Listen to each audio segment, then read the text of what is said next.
মূলত কি দাবি রয়েছে, আজকে কি করবেন সেটা কি? আপনারা জানেন যে মোদি সরকার দেশের সংবিধানকে বুড়ো আঙুল দেখিয়ে তারা ওয়াকফ অ্যামেন্ডমেন্ট বিল লোকসভায় পাশ করেছে এবং পার্লামেন্টের মধ্যে দাঁড়িয়ে আইনসভার মধ্যে দাঁড়িয়ে স্বরাষ্ট্রমন্ত্রী অমিত শাহ থেকে শুরু করে সংখ্যালঘু মন্ত্রী কিরণ রিজিজু তারা সংবিধানের বিরুদ্ধে কথা বলছেন।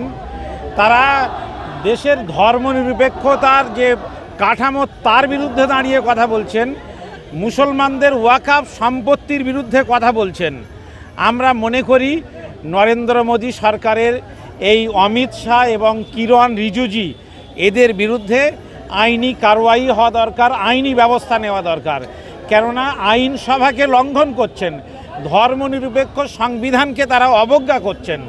আমরা নরেন্দ্র মোদীদের জানাতে চাই, তিনি বলছেন যে সবকে লিয়ে সবকে বিশ্বাস, তো মুসলমানদের যে বিশ্বাস তার প্রতি নরেন্দ্র মোদীদের কেন এত নাফরাত, কেন এত ঘৃণা? আমরা দেখতে পাচ্ছি নরেন্দ্র মোদীরা এই 10-11 বছরের দেশ শাসনের ক্ষেত্রে তারা সাধারণ মানুষের উন্নয়নের ক্ষেত্রে ব্যর্থ, বেকারদের চাকরি দেওয়ার ক্ষেত্রে ব্যর্থ, চীনের কাছ থেকে জমি ছিনিয়ে নিয়ে বর্ডারের নিরাপত্তা দিতে ব্যর্থ। নরেন্দ্র মোদী আরএসএসের সরকার তারা একমাত্র সফল হচ্ছে যে তারা নাফরাত ফেলানো, তারা ঘৃণার পরিবেশ তৈরি করা, সাম্প্রদায়িক মেরুকরণ তৈরি করা এবং হিন্দু মুসলমান ভাগ করে কেবলমাত্র মুসলমানদেরকে টার্গেট করে এই দেশে তারা ক্ষমতায় থাকতে চাইছে। আমরা মনে করছি নরেন্দ্র মোদীরা ক্ষমতায় থাকলে দেশের ক্ষতি হবে এবং সাধারণ মানুষের ক্ষতি হবে। এই ধরনের মিথ্যাচারের বেসাতি করে যে সরকার, তাদের অবিলম্বে দিল্লির মসনদ থেকে পদত্যাগ করা দরকার। ভোটাভুটি সবসময় দেশের সংখ্যাগুরুরাই জিতবেন, এটা স্বাভাবিক। সেই জন্যেই তো সংবিধানে সংখ্যালঘুদের জানমালের নিরাপত্তার প্রোটেকশন দেওয়া হয়েছে।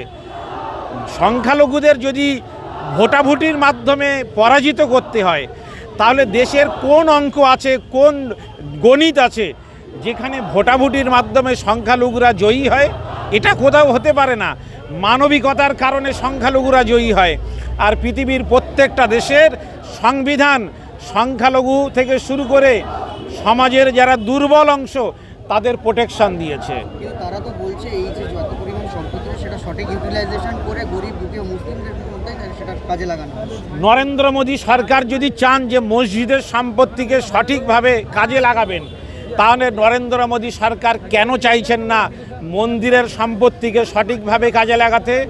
আজকের আমাদের পার্শ্ববর্তী রাজ্য উড়িষ্যায় 13 লক্ষ একর মন্দিরের সম্পত্তি আছে, যার মধ্যে প্রায় অধিকাংশটাই 7 লক্ষ একর বেদখল হয়ে গিয়েছে।